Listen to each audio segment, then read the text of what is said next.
Қалайсыздар, есім Бауыржан, бұл пайда бар универ. Бұл каналдан сіз бизнесмен болсаңыз да, маркетолог болсаңыз да, студент болсаңыз да, немесе жұмысшы болсаңыз да, сізге нақты пайдасын тигізетін, табысыңызды көбейтетін, клиенттеріміздің санын көбейтуге болатын ақпараттарын бөлісетін боламын. Олай болса кеттік. Бүгінгі видеода біз автоворонка деген не, және де ол сізге қалай көмектеседі, оның қандай артықшылықтары бар, сол туралы сөйлесетін боламыз. Автоворонка деген не? Автоворонка бұл сіздің клиентіңіз сізді бірінші рет көргеннен бастап сатып алғанға дейінгі барлық қарым-қатынасты автоматтандыру болып табылады. Енді автоворонканы түсіндіргенге дейін сізге алдымен қазіргі кезде интернетте сатылым қалай жүріп жатыр, және де неге қазіргі кезде интернет-маркетологтар өте үлкен қатер жүріп жатқанын түсіндіретін боламын. Олай болса кеттік. Қараңыздар, қазіргі кезде реклама қалай жүреді? Біз лид магнит немесе бірінші тегін ақпаратты береміз, яғни біз клиенттің внимание захватать етеміз. Захват внимание.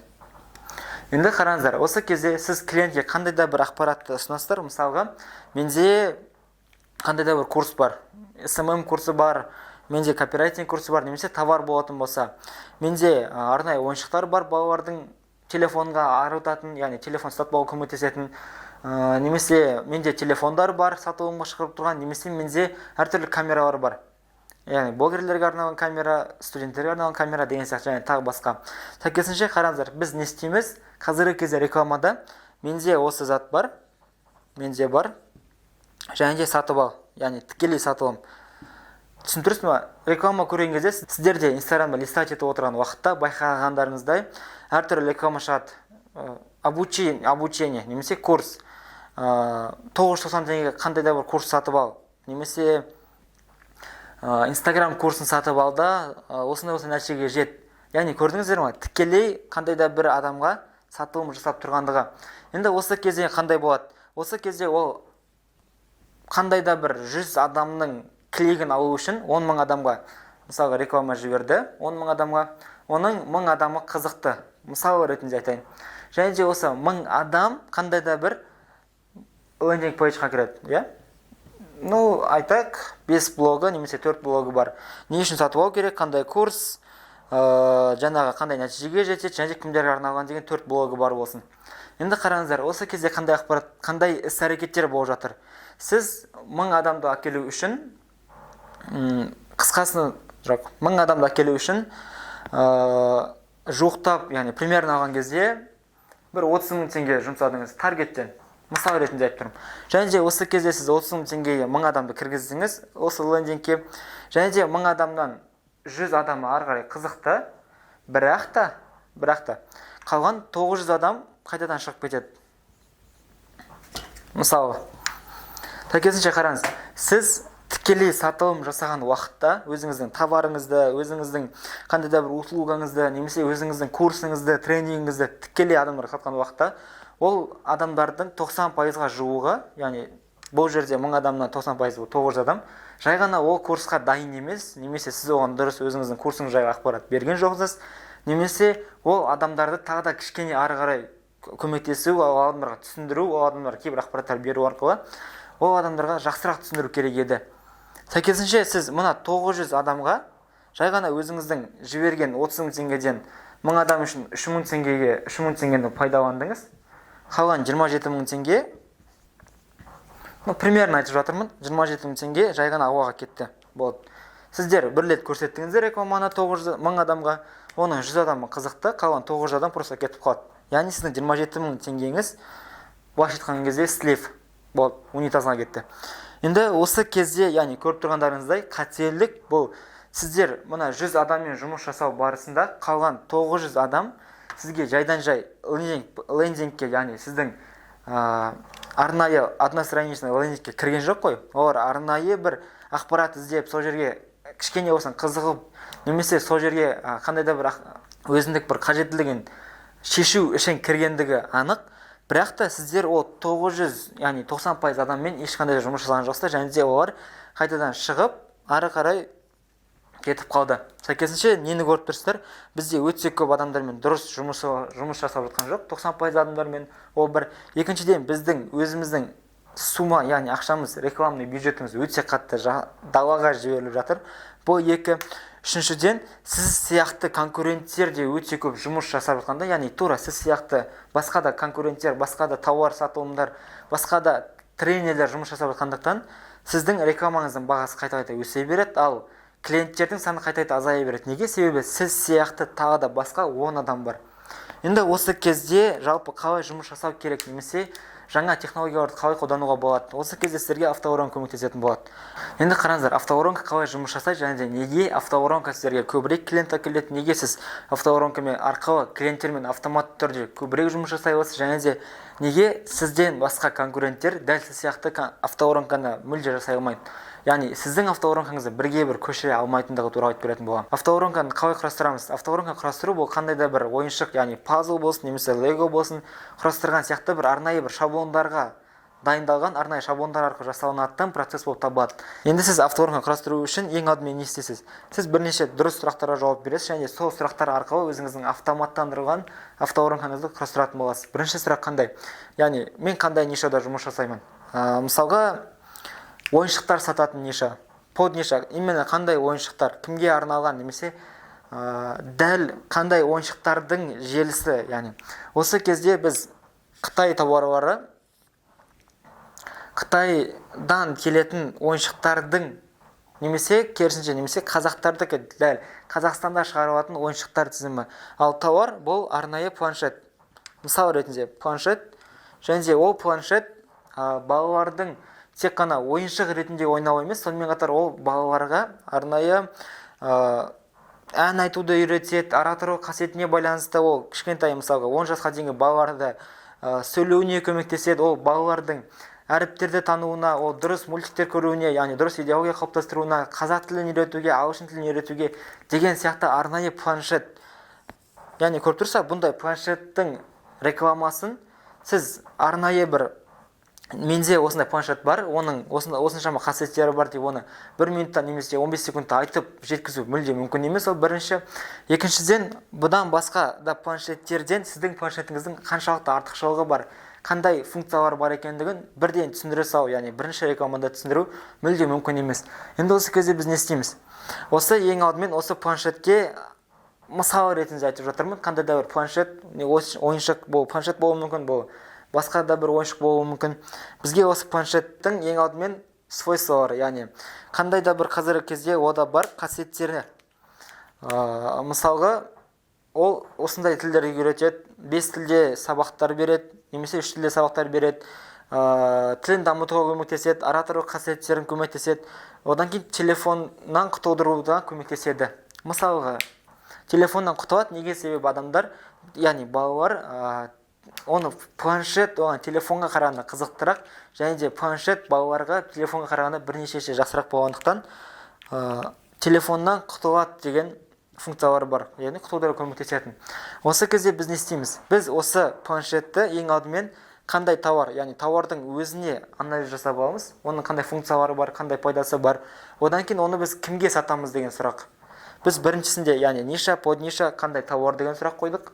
Одан кейін тауардың артықшылықтары, кемшіліктері деген, яғни тауардың өзіне анализ жасадық.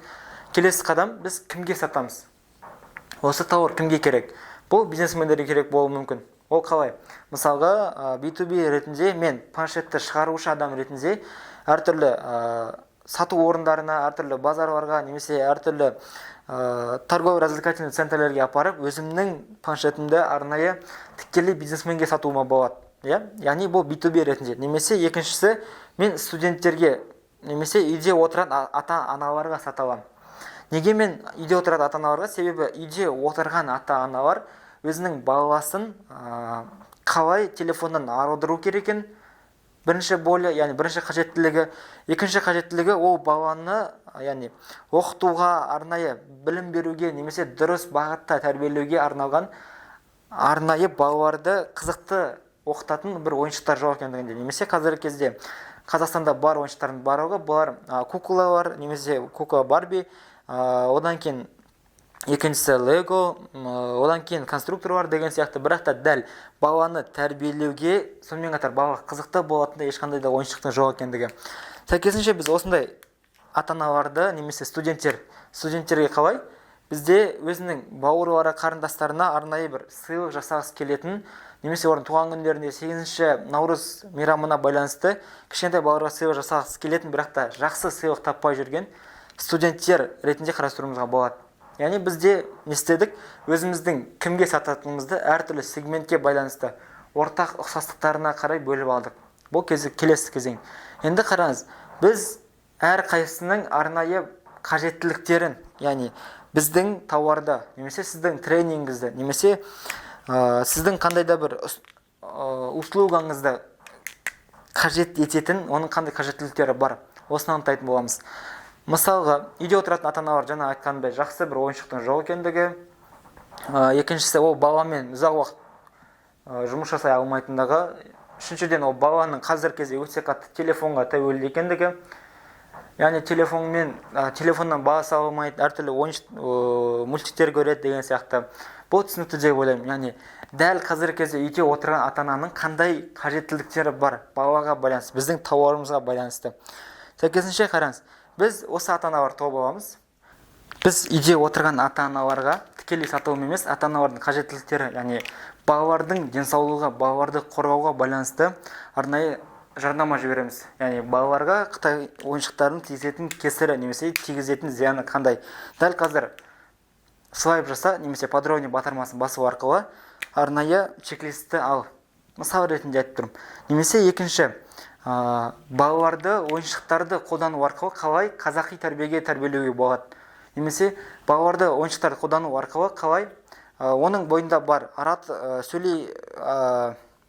басқа адамдардың алдында сөйлей алмау, яғни ынжықты қасиеті, немесе әріптерді дұрыс тани алмау, санай алмау және тағы басқа проблемаларын арнайы ойыншықтар арқылы қалай шешуге болады. Дәл қазір подробный батырмасын басу арқылы өзіңе қажетті ойыншықтар тізімін ал, немесе 5 арнайы ойыншықтар тізімін ал деген сияқты. Біз тікелей сатылым емес, адамдардың қажеттіліктеріне қарай арнайы оларға пайдалы, яғни менен осындай ойыншықты сатып ал деп емес, осы ойыншықтың сенің балаңа қандай пайдасын тигізетіндігін біліп ал, арнайы чек-лист берем. Бұл бір, екінші, осы кезде қараңыз, біз не істейміз? Ары қарай ол адамдарды бірден өзіміздің лендинг пейджге, яғни бағанағы 5 немесе 4 блогы бар арнайы лендинг пейджге емес, біз ол адамдарды мини лендинг пейджге жібереміз. Мини лендинг пейдж.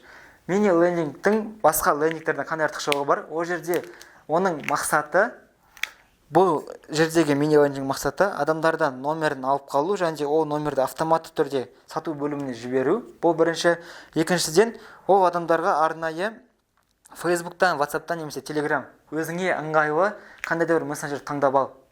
Қараңыз, біз ол адамға сен менімен байланыс жасаған кезде WhatsApp'тан жаз немесе Telegram'дан жаз деп тұрған жоқпыз. Біз оған керісінше саған қайсы ыңғайлы, егер де WhatsApp болса WhatsApp таңда, Facebook болса Facebook таңда, ВКонтакте болса ВКонтакте таңда. Қай мессенджер саған ыңғайлы, қай мессенджерде сен көбірек жұмыс жасайсың, мен саған жаңағы ыңғайлы жерде жұмыс жасаймын. Яғни түсінікті деген ойдамын. Біз адамдарға мен ыңғайлы жерде жұмыс жасаймыз. Енді қараңыз, адамдар Facebook немесе WhatsApp таңдайды. Мысал ретінде WhatsApp Қазақстанда көбіне WhatsApp таңдалады. WhatsApp'ты таңдағаннан кейін ол адамдарға автоматты түрде, яғни WhatsApp'ты таңдады, арнайы ключевой сөз тұрады, қандай да бір мысалға чек-лист алғым келеді, немесе баламға байланысты чек-лист алғым келеді. Сол текстті жіберген адамдарға автоматты түрде біз уәде берген чек-лист барады. Қараңыз, автоматты түрде, яғни егер де сіз 1000 адамды кіргізетін болсаңыз, 30 000 теңгеңізді жұмсап, 30 000 теңгенің 1000 адам, яғни 100%-дің 30% осы жерде қайтадан шығып кетеді. Немесе 20%, немесе 10%. Бұның 30%-дан 10%-ға дейін көтеру үшін арнайы іс-әрекеттер бар, қадамдар солар жасап керек. Енді қараңыз, ең минимальный түрде, яғни ең көп дегенде 50% осы жерден шығып кетеді. Жоқ, маған керек емес деген сияқты осы мини лендинг пейджден. Бірақ та қалған 50%-ның барлығы сіздің ботыңызда, яғни сіздің мессенджеріңізде арнайы ID, егер де Telegram болса ID, ал егер WhatsApp болатын болса, ол адамдардың номері бірден сізде сақталады. Бұл түсінікті ғой, яғни қараңыз, сіз реклама жібердіңіз, мысалға Facebook'тан реклама жібердіңіз, одан кейін оған кірген 1000 адам кірді. Бағана мен сіздерге айтқан болатынмын, сіз 1000 адамға реклама жібердіңіздер, 100 адам қалды, қалған 900-ді кетіп қалады деп. Енді қараңыз, сіз мына жерде максимум дегенде мүлде авторынға жасап көрмеген мини-лендингті қате жасап қойғанның өзінде сізден 50% адамдар сіздің ботыңызға тіркеледі. көрдіңіз ба, сіз осы 50% адаммен уже бірнеше рет бұдан кейін ол адамдармен хабарлама жіберу арқылы, әртүрлі жерлерге шақыру арқылы ол адамдармен жұмыс жасай аласыз. Ал егер де сіз тікелей Facebooktан мини лендингке жіберіп, мини лендингтен 9 адам шығып өтіп, бірақ та ол адамдарды Facebook пикселмен ұстап қаламын ғой деген ойдың өзі, сіз Facebook пиксельді қайтадан көрсету үшін оған тағы да ақша төлейсіз. Яғни бұл түсінікті ғой, ал егер де ол сіздің ботыңызға тіркелген болатын болса, сіз 500 адаммен ары қарай да жұмыс жасай бересіз. Яғни ол адамдармен ары қарай неге ол адамдар жұмыс сатып алмады, неге ол адамдарға автомат түрде ол адамдармен жұмыс жасауға болады деген сияқты, неге дәл қазірге сатып алмайсыз деген әртүрлі возражениялар бар. Және де осы әртүрлі возраженияларын сіз әртүрлі хабарламалар арқылы жауып отыратын боласыз. Осы кезде сіздерде екі түрлі функция болады. Яғни екі түрлі ары қарай адамдар жұмыс жасайтын болады. Біріншісі, сізде өте ыстық, яғни горячий клиент деп айтады. Горячий клиенттер сіздің чек-листіңізді автоматты түрде алғаннан кейін, чек-листтің өзі сатылым әкелетін чек-лист болып жасалуы керек те. Осы сатылым әкелетін чек-листіңіз сіздің горячий клиенттерді бірден сатып алуына көмектеседі. Яғни, ол жерде де сатып алу үшін арнайы екі кнопка тұратын болады. Мысалға, чек-листті жібердіңіз текстпен, чек-листтен кейін келесі батырма. Бізде мысалға осы ойыншықтардың ішінде дәл қазіргі кезде менің балама керекті ойыншықты таңдап алу үшін консультация алу батырмасын бас. Консультация алдыртамыз, яғни автомат түрде. Қараңыз, сіз чек-листті бердіңіз, одан кейін екіншісі хабарландыру жібердіңіз. Бұл ыстық клиенттерді алып алу үшін. Яғни бағана айтқанымдай, осы жерден сізге 100 адам бірден консультация алуға келіседі. Және де сіз ол 100 адаммен сатылым жасайсыз. Қандай да бір сатылым, 100 адамның 50-не немесе 30-на сатылым жасауыңыз мүмкін. Ал енді келесі қадам. Бізде қалған 400 сатып алмаған адамдарға біз 30 минуттан кейін немесе 1 күннен кейін, 2 күннен кейін, 3 күннен кейін әртүрлі хабарламалар тізбеген жіберетін боламыз. Мысалға, қараңыз, дәл қазіргі кезде Қытайдан қандай тауарларды алмау керек, немесе Қазақстанда қандай ойыншықтар шығарылып жатыр, және де ол ойыншықтардың балаға қандай жақсы пайдасы бар. Бұл бір. Екінші, баланы кішкентай кезінен бастап, екінші хабарландыру. Баланы кішкентай кезінен бастап дұрыс тәрбие берудің қандай артықшылықтары, яғни қандай жақсы жақтары бар, және де ол тәрбиені қалай беру керек. Қазіргі кезде жаңағы әртүрлі ғалымдар, балалармен жұмыс жасайтын адамдар, психологтардың айтуынша қандай ойыншықтармен балаларды ойнатқан жақсы деген сияқты екінші хабарландыру. Үшінші хабарландыру бізде үшінші күні жіберіледі. Мысал ретінде айтып отырмын. Бізде балаларды қазіргі кезде неге телефоннан құтыла алмайды, және де телефоннан құтылдыруға байланысты нақты 5 қадам деген сияқты. Яғни қараңыз, біз не істедік?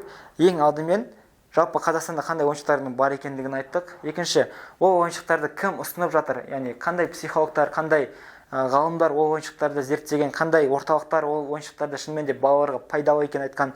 Екінші хабарландыру. Үшінші хабарландыруда дәл қазіргі кезде балалардың, яғни телефоннан құтыла алмауының себебі қандай, және де ол телефоннан құтылдырудың жолдары қандай деген сияқты арнайы хабарландыруды біз автоматты түрде жібереміз қалған 400 адамға. Бұл түсінікті деген ойдамын. Біз егер де тікелей сатылым жасайтын болсақ, біз 900 адамнан айырылатын едік. Бірақ та егер де сіз дұрыс жасайтын болсаңыз, мына жерде 90%-ға дейін адамдардың номерін алуға болады. Яғни 90% адамдар кірді, 90%-дан 100 адамы сіздің сату бөліміңізге автомат түрде горячий клиент ретінде түсті. Қалған мысалы 800 адаммен сіз автоматты түрде жіберілетін хабарламалар тізбегімен жұмыс жасайсыз. Және де әр хабарламаның төменгі жағында, яғни әр хабарламаның соңында, егер де саған балаңның телефоннан құтылдыруға байланысты 5 қадамын білгің келетін болса, дәл қазір консультация ал. Яғни көрдіңіз бе? Біз басқа клиенттермен, осы уақытта балалары бар клиенттермен қайтадан консультацияға, немесе арнайы тікелей эфирде, немесе видеозвонокпен жұмыс жасауына әкеп отырмыз. Яғни осы арқылы адамдар сізбен автоматты түрде сізге кері байланысқа шығатын болады. Және де сіздің консультация алған, немесе сізден арнайы бір видеолар тізбегін көрген адамдар ары қарай бізде келесі қадам мини-лендингке түсуі мүмкін, немесе кездесуге келуі мүмкін, немесе ойыншықтарды заказ беруі мүмкін. Яғни біз тікелей жарнамадан, яғни Facebook жарнамадан алып, адамдарға тікелей менен сатып ал деп, яғни мынау бізде лендинг пейдж, лендинг. Біз Facebook жарнамасы арқылы тікелей адамдарды өзіміздің лендингімізге жіберген жоқпыз. Біз жарнама арқылы адамдарды алдымен өзімізге подписка жасауына әсер еттік. Одан кейін оның ішінен ыстық клиенттер, яғни горячий клиенттерді алып алдық. Ал ыстық емес, яғни әлі сатып алуға дайын емес, әлі де ойлану барысында, әлі де әртүрлі күмәндары, әртүрлі возражениялар бар адамдармен автоматты түрде жіберілетін хабарламалар тізбегі арқылы жұмыс жасадық.